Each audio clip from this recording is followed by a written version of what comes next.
Tapos na ang 5 taon nating kasunduan sa kasal. Ibigay mo na ang 50 milyon. Uuwi na ako sa probinsya para mag-relax. Masyadong magaan itong A4 paper. Hindi ito karapat-dapat sa bigat ng 50 milyon. I-print mo ulit sa 80 gramo na dowlang paper. Ate, magdi-divorce lang naman tayo. Anong kinalaman ng bigat ng papel doon? Balak mo bang hindi magbayad? May angal ka, kung gusto mong makuha ang pera at umalis. Tumunod ka sa mga patakaran ko. Kung hindi, itong huling bayad na 50 milyon. Pwede mo nang wag kunin. Talagang hindi ka magbabayad, ha? 5 taon akong nagpakahirap na parang kalabaw para sa'yo at sa anak mo.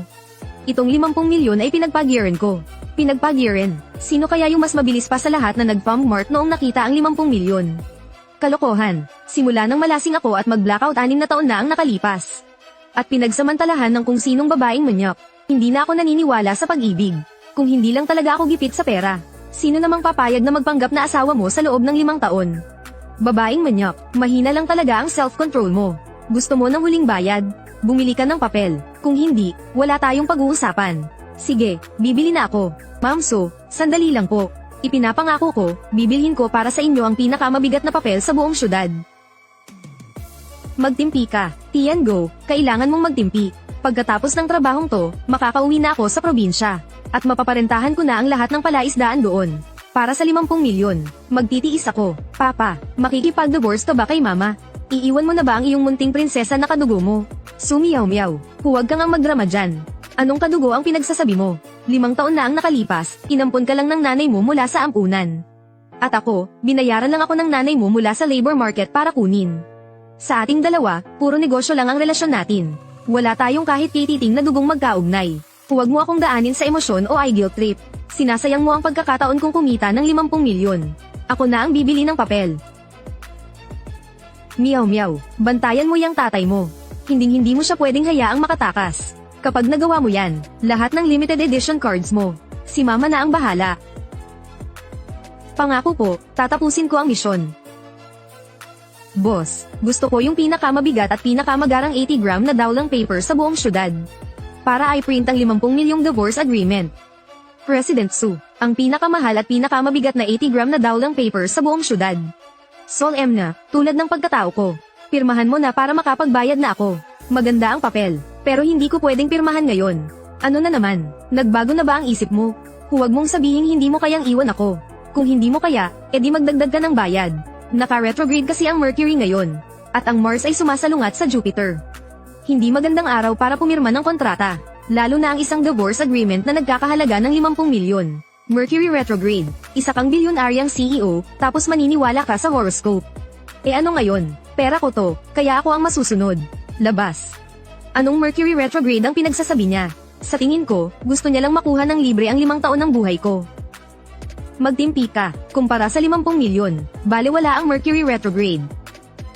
Kahit buong Milky Way pa ang mag-retrograde, maghihintay ako.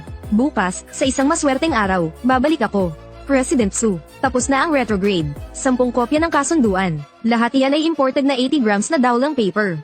Pumili ka na lang ng isa para pirmahan. Ikaw ang nag-type niyan. Ikaw ang bumili ng papel. Ikaw rin ang naghanda ng ballpen. Oo naman. Ang thoughtful ko, di ba? Pirmahan mo na. Ang diborsyo ay usapin ng 2 tao. Ang kasunduan ay dapat pareho nating binuo. Pinag-usapan bawat isang punto. Ang pilitin mo akong pumirma ng kusa ay kawalan ng respeto sa akin. At lalo na sa 5 taon nating pagsasama. Sobra ka na ngayon. Maglaan tayo ng 1 oras gabi-gabi. Pag-usapan natin ng magkasama ang mga tuntunin sa divorce agreement. Kahit 1 minuto lang ang kulang. Hindi ako pipirma. Bukod sa 50 milyon na iyon, ano pa ba ang dapat nating pag-usapan? Ayaw mong pag-usapan, iyong huling bayad na 50 milyon. Dapat nating pag-usapan ng masinsinan. Kayo ang magsabi, President So. Aling pahina ang una nating tatalakayin ngayong gabi? Unang araw, pag-uusapan kung kanino mapupunta ang mga kaldero at plato. Ikalawang araw, pati toilet brush paghahatian. Ito ba ay diborsyo o paghahati ng pamilya?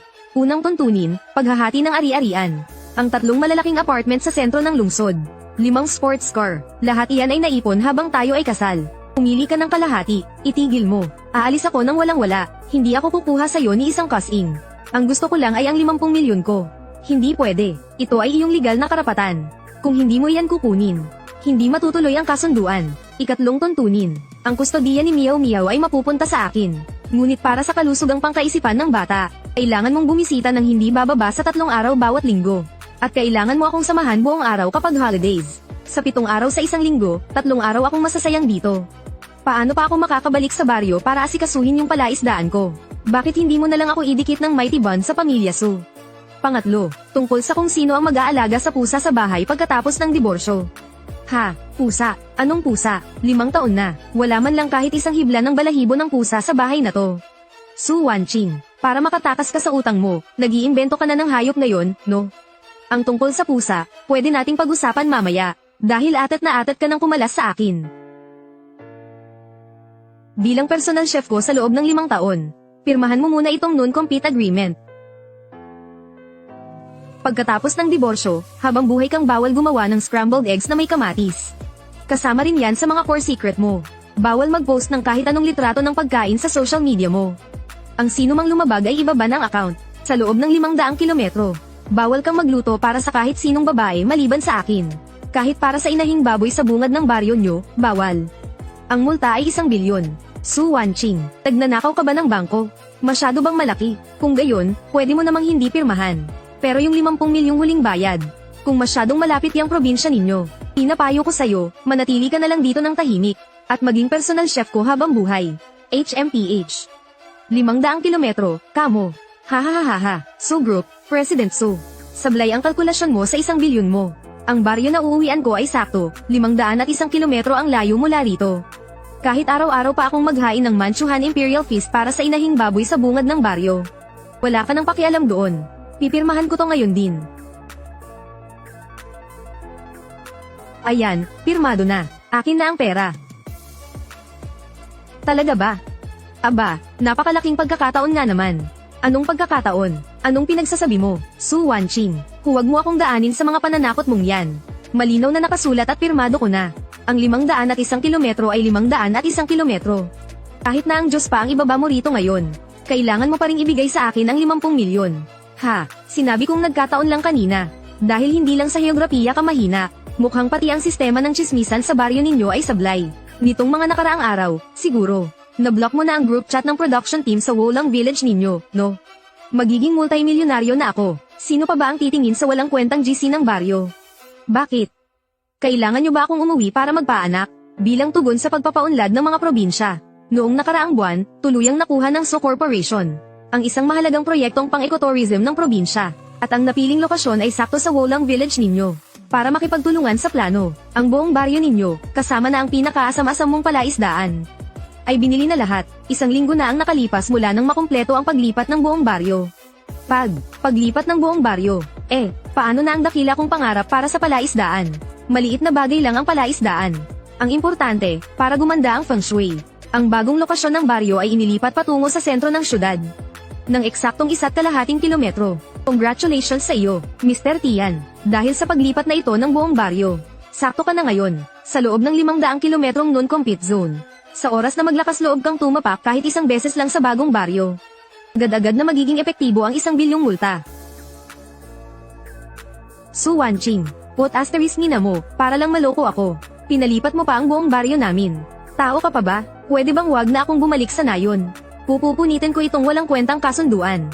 Walang bisa ang protesta, may bisa na ang kasunduan. Ihanda mo na ang hapunan. Gustong kumain ni Meow Meow ng sweet and sour pork ribs na luto mo. 479.5 kilometro. Isang napakasamang kapitalista, para lang lokohin ako at makuha ang 50 milyon ko. Pati ba naman buong nayon ay inilipat para sa akin. Dito sa niluluto kong sweet and sour pork ribs, lalagyan ko ng kalahating bote ng suka, para mangisay ka sa asim, dimenita ka. Ano ba ang minamadali mo? Ang report. You must be Tian Go. Ibaba mo muna ang kutsilyo. Magpakilala tayo ng formal. Ako si Shen Jian. Senior ako ni Wanqing sa universidad. Kagagaling ko lang mula sa Wall Street. Shen Jian. Ang pangalan niya, napaka-artista at pakinggan. Senior Shen Jian. Ikinagagalak kitang makilala. Halika, pasok ka, maupo ka. Anong gusto mong inumin? Dongjing tea o malamig na tubig? Nasa study si Wanqing, nag-o-overtime. Tatawagin ko na siya para sa inyo. Huwag mo na siyang tawagin. Napadaan lang ako para tumingin. Saka nga pala, hindi na ako aalis pagbalik ko rito sa bansa. May mga bagay sa pagitan namin ni Wanqing na dapat nang bigyan ng malinaw na katapusan. Sa tingin ko'y matalino kang tao. Kaya siguradong naiintindihan mo ang ibig kong sabihin. Ang White Moonlight, ang bida sa alamat ay sa wakas nagbalik na. Ang tagapagligtas ko, ang aking 50 milyon at mga ari-arian. Sa wakas, makakawala na rin ako sa kontrata. Naiintindihan ko, sobra ko pang naiintindihan. Shen Guangsheng, talaga namang napakabuti ninyong tao. Huwag po kayong mag-alala, mayroon akong matinding profesional na etika. Hinding-hindi ako magiging hadlang sa inyo. Sige, bibigyan ko na kayo ng puwang. Hey! Tingnan mo. At ito pa, ano ito? Manual sa paglilipat ng tungkulin sa pamilya version 1.0. Mr. Shen, dahil tatanggapin mo na rin lang ang posisyon ko bilang asawa at stay-at-home dad. Dapat malinaw ang paglilipat natin. Ha, tumingin ka rito. Ito ang listahan ng pagkain ni Meow Meow. Ang mga carrot ay dapat hiniwang hugis bituin. Ang broccoli naman, dapat nakaayos na parang malaking puno. Dahil kung hindi, hinding-hindi siya kakain. At heto pa, listahan ng 37 bagay na allergy siya. 129 na yuan. 6. Si Meow Meow, may isang ugali yan sa pagtulog. Kailangan may gumagaya sa angle ng dinosaur para sa kanya. Ha, at dapat angle ng T-Rex, yung may bagsik ng isang hari. Medyo mahirap ang teknik na yan. 3 buwan ko yang pinractice. Baka kailanganin ninyo ng kaunting panahon para masanay. Wow! Teka. Ginagawa mo lahat ng ito araw-araw. Daddy, sino po yung tiyo na kamukha ng kambing sa karton? Siya po ba ang magiging bago kong daddy? Oo. Itong si Uncle Shen, mula ngayon siya na ang bahala, na gumawa ng mga star carrot para sa iyo. Kung ganoon, bagong daddy. Kaya mo po bang magkwento ng bedtime story habang naka-handstand? Marunong po ba kayong mag-program sa computer para iguhit ako ng mga cute na hayop? Mapoprotektahan niyo po ba ako sa mga batang nambubuli? Ang pagiging tagasalo, hindi ba't pagiging ama na rin? Ganito naman pala talaga dapat. Ginoong Shen, gusto ninyong i-transfer na ang buong bayad o mag-scan ng code. Mag-iimpake na ako ng gamit at aalis na. Hinding-hindi ko kayo guguluhin sa inyong pagbabalikan. Anong ginagawa ninyo, President Su? Time-train ko po si Ginoong Shen bago siya magsimula sa trabaho. Para masiguradong maayos niyang mapapalitan ang trabaho ko bilang asawa at tagapag-alaga. Para po sa inyong kaligayahan. Tinatapos ko lang ng maayos ang huling serbisyo ko. Wan Jing, hindi ako pumarito para, Mami, itong tito na to, hindi man lang marunong magkwento habang naka-handstand. Ang tanga-tanga niya, ay silay na yan. Meow Meow, huwag kang magulo. Tian Go, sumama ka sa akin sa study. Yung handover manual sa labas, ikaw ang gumawa. Ganyan ka ba kaatat na ibigay ang pwesto mo kay Shen Janteng? Syempre naman, President Su, nagbalik na ang first love mo. Ako na isang peke lang, dapat pa bang manatili rito? Para maging 1,000 watt na third wheel. First love, sinong nagsabi sa'yong siya ang first love ko? Ha, hindi ba? Isa lang siyang gold digger na nabankrupt at tumakbo pabalik dito sa bansa. Sa tingin mo magkakagusto ako sa kanya? Gold digger, edi sana tinawag mo na lang ang security para palayasin siya. Bakit mo pa ako pinipigilan? Bayaran mo na agad ang 50 milyon. Para maayos tayong maghiwalay. Masyadong magulo kung hayagan tayong mag-aaway. Pero kung ikaw, bilang legal na asawa, ang haharap para pandirihan siya. Para kusa siyang lumayas, hindi man lang makakapalag ang pamilya Shen. Ikaw ang pinakamabisang panangga. Ha, ate naman, ang pinirmahan kong kontrata ay para sa full-time. Bilang isang yaya at peking asawa. Tapos ngayon, gusto mo akong maging bodyguard. Seryosong work-related injury to na wala sa usapan. Ayoko na, kahit na nababaliw ka pa. At inilipat mo ang Wolang Village ng 479 at kalahating kilometro. Hindi na ako makakauwi sa amin. Pero P*Tech, pwede naman akong bumili ng tiket na walang upuan papunta. Sa fish pond sa kabilang bayan na 502 kilometro ang layo. Kung hindi kita kayang kalabanin, hindi ba pwedeng iwasan ka na lang? Mag-iimpake na ako at aalis ngayong gabi. Sa kabilang probinsya, nakalimutan mo ba ang non-compete clause sa kontrata? Na bawal kang magtrabaho sa loob ng 500 kilometro mula sa subgroup headquarters. Ang Yan City sa kabilang probinsya na gusto mong puntahan, ay 482 kilometro lang ang direktang distansya mula rito. Paano ka mag-aalaga ng isda doon? 100 milyon, 100. I-renew ang kontrata hanggang maging 18 si Meow Meow. SSS, 100 milyon. Suzong, sinong minamaliit mo? Sa isang hamak na 100 milyon, gusto mo nang bilhin ang kabataan ko. Kung ganun, kulang pa yan. 200 milyon. Suzong, hindi naman talaga ito tungkol sa pera. Ang harapin ng isang makapalang mukha na tulad ni Shen Jian. Napakahirap na trabaho niyan. Mahirap pala, ha? 300 milyon. Ang ibig kong sabihin, para protektahan si Suzong mula sa panggugulo ng gagong yun. Ako, si Tian Go, ay may sagradong tungkulin na gawin yan. Pero may kondisyon ako, gusto ko ng 2 days off, triple pay sa mga legal holiday. At kailangan mo akong bigyan ng sariling sasakyan para sa pamamalengke. Sagot lahat ng kumpanya ang gastos sa gas. Sige.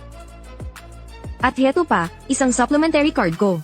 Ang galante naman ni boss. Mabuhay ang boss. Tumatanggap ng pera ng iba. Para ayusin ang problema nila. Iwanan nyo na sa akin yang si Shen sa labas. Ngayong gabi, itatapon ko ang lahat ng gamit niya. Wan Qing, sa wakas, napaalis mo rin ang bastos na taong yan. Mula ngayon, nandito na ako. Tito Kwan, sobrang hirap nyo po ba? Bata, kagagaling lang ni Tito sa Wall Street. Sobrang yaman ko. Anong laruan ang gusto mo?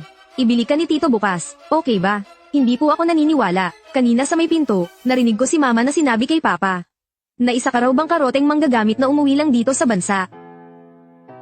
Ano po bang ibig sabihin ng manggagamit? Dahil po ba bangkarote na kayo? Sobrang hirap, kaya kailangan niyong pumunta sa bahay namin para humangon ng noodles sa kaldero. Pero ang niluto po ni Papa ngayon ay sweet and sour pork ribs. Wala pong noodles na mahahango para sa inyo. At saka, narinig ko po kanina, kagagastos lang ni Mama ng 300 milyon. Para lang magpatuloy si Papa na magluto para sa pamilya namin. 300 milyon. Tito, dahil bangkarote na po kayo. Sigurado po na wala kayo kahit 300 milyon, di ba? Paano po kayo kakain ng pork ribs namin yan? Mas mabuti pa pong sa ibang bahay na lang kayo humangon ng noodles. Su Wanqing, ikaw, ginamit mo pa ang isang bata para ipahiya ako gamit ang pera. Lahat kayo sa pamilya ninyo, mga mukhang pera. Magsisisi ka. Ganyan lang pala ang tatag mo. Tapos sinusubukan mo pang maging kontrabida, ha?